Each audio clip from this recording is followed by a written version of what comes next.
alumni of the University of Dar es Salaam, or the Faculty of Law of the University of Dar es Salaam.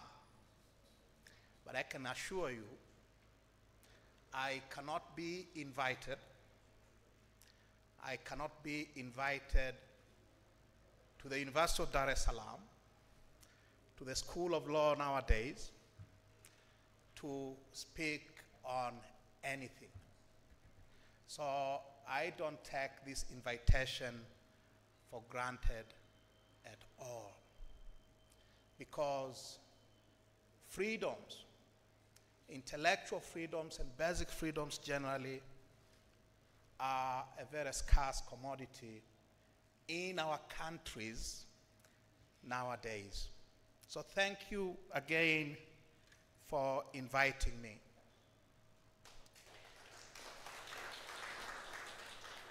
I first came to Uganda and to this great university and to the then Faculty of Law, Makerere University, in early December of 1992. It was my very first trip out of Tanzania.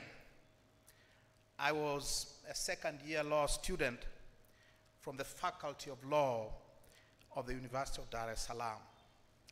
That was more than 32 years ago. The occasion then was the East African Law Students Conference, organized and hosted by the Makerere University Law Society. And so, Madam President, Madam Chairperson, after a 32 years hiatus, I'm very happy to reconnect with the Faculty of Law, Makerere University again. Today, I return here 32 years later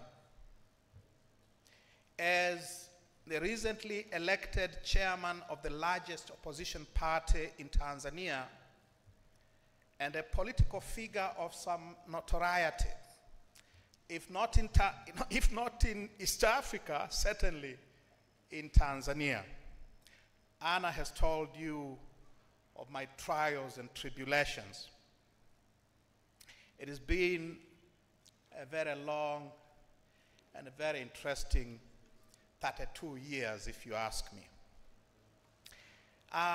Please allow me to speak a little about this university.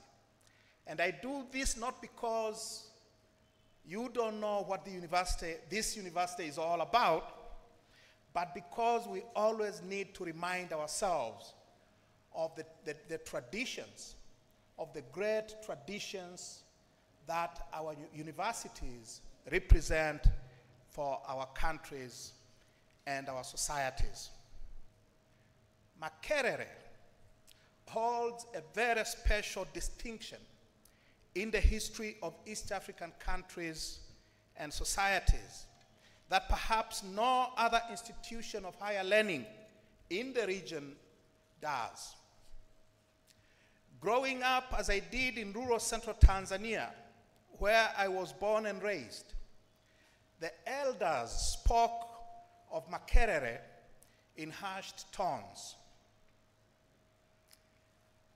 When they said, "Huyu ametoka Makerere," this one comes from Makerere, it was a statement that needed no elaboration, and it demanded instant respect. To be associated with Makerere,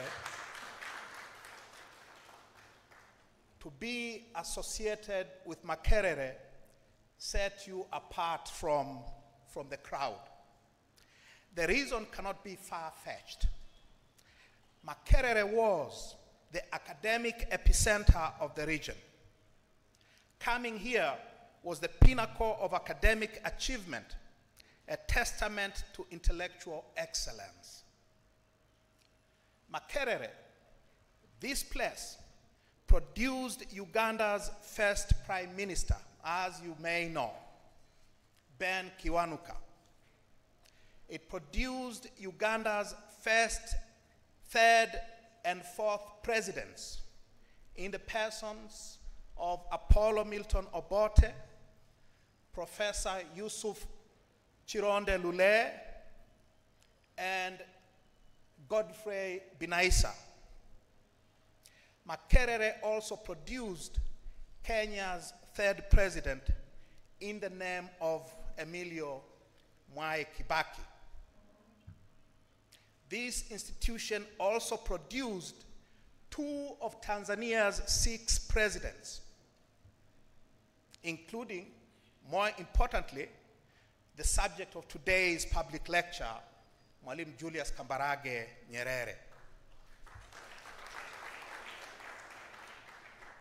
At the risk of offending the nationalist sensibility of my justifiably proud hosts, please allow me to venture to say that Mwalimu, as Nyerere is fondly called in Tanzania, Mwalimu is by far the most illustrious Makerere alumni of them all.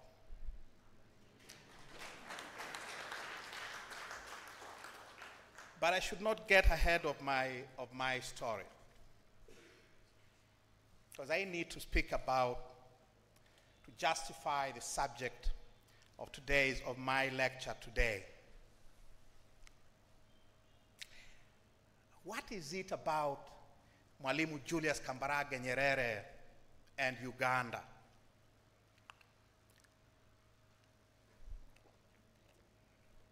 Speaking of Mwalimu in terms less than reverential and adulatory in Uganda carries considerable risks.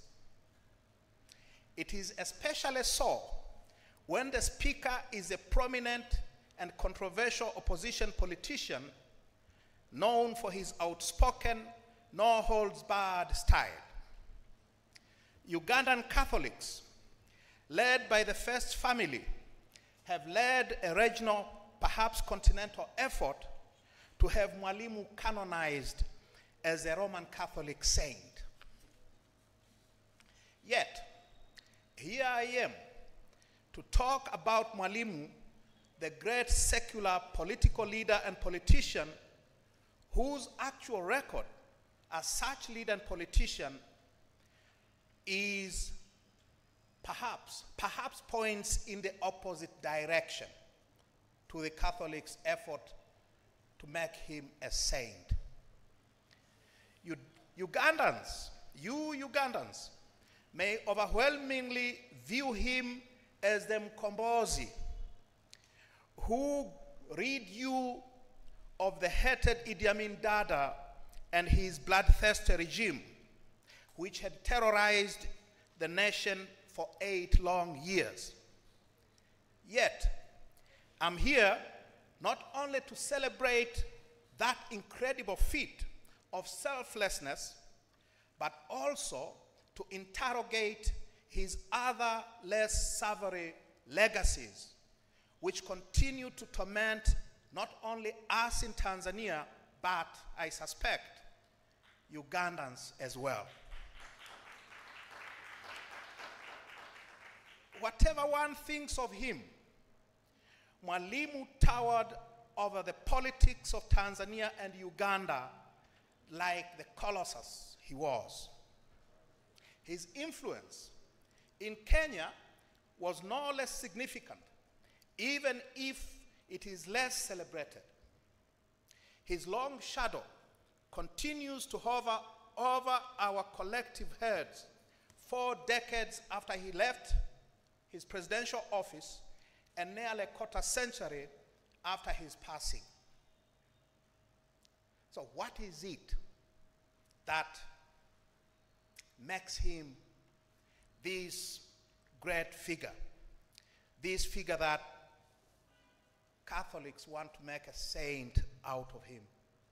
Allow me to start by talking about Mwalimu's Pan-Africanist legacies, because Mwalimu is perhaps more known for his work as a liberation leader for much of Southern Africa.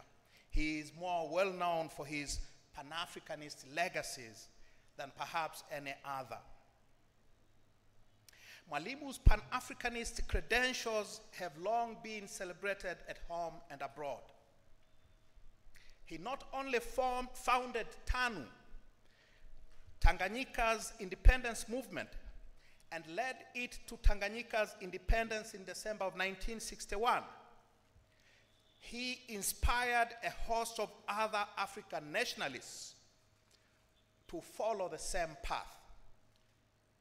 By the way, talking about inspiration to others, has any one of you here ever wondered why Kenya's leading nationalist movement, which was founded in May 1960, was named KANU? Tanganyika's was TANU, founded in July of '54. Kenya's nationalist movement, KANU, was founded in May of 1960. Why this similarity in names? Have you ever wondered why Zimbabwe's ZANU, founded in August of 1963, is named ZANU? Or Mozambique's MANU, Mozambique African National Union, founded in Mombasa in February of 1961. Have you thought of asking why Namibia's first independence movement was called SWANU, founded in September of 1959? All these nationalist movements were inspired by Mwalimu and his TANU. And many of these nationalist movements called Dar es Salaam their home in their early years. Dar es Salaam of the 60s and the 70s was the base for many of these parties. This is because when the Organization for Africa Unity, OAU, the forerunner to today's Africa Union, was founded in Addis Ababa in May of 1963. It chose Dar es Salaam and Tanzania as the headquarters of the OAU African Liberation Committee to coordinate the liberation struggles which were beginning to take off in much of Southern Africa. The first of Africa's political refugees to settle in Tanzania were therefore not Obote and fellow Ugandans who were kicked out by Idi Amin in 1971, but the Southern African exiles of the early 60s, such as ZANU's first president, Herbert Chitepo, who also happened to be Tanganyika's first African Director of Public Prosecutions. Mozambican exiles, such as Frelimo's first president, Eduardo Mondlane, and the second president, Samora Machel, also had their homes and bases in Dar es Salaam and in Tanzania, as was the case with leaders of SWANU and later SWAPO. When the frontline states were established following the collapse of Portuguese colonial rule in 1975, Mwalimu became the chairman of the frontline states, the position he held until he relinquished his political powers in 1985. So Mwalimu's Pan-Africanist credentials are very well established. What about his constitutional legacies, the subject of today's talk? While his Pan-Africanist legacies are well known